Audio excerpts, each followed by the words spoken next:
قرية عين الغزال، إحدى قرى جبل الأكراد في ريف اللاذقية الشمالي، تتبع إداريا إلى ناحية كنسبة التي تبعد عنها حوالي 2 كيلومتر.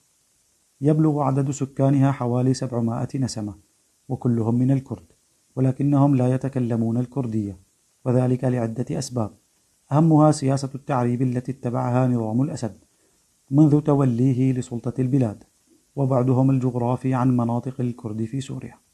ولكنهم رغم عدم تحدثهم الكردية إلا أنهم ما زالوا يحتفظون بأغلب عاداتهم، كإشعال النار في أعراسهم، وارتداء أغلب الكبار في السن للزي الكردي، وتحدث بعضهم ببعض الكلمات الكردية التي ورثوها عن أجدادهم.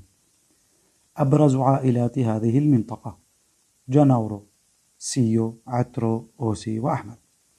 تعرضت هذه القرية لحملة عسكرية روسية إيرانية شرسة، وذلك بسبب موقعها الاستراتيجي على طرفي الطريق M4، وهجر أهلها بعد أن قدموا أرقى التضحيات ضد هذا النظام. لا زال أبناء هذه المنطقة يفتخرون بأصولهم الكردية، ويتكلمون بعض الكلمات التي أخذوها عن أجدادهم،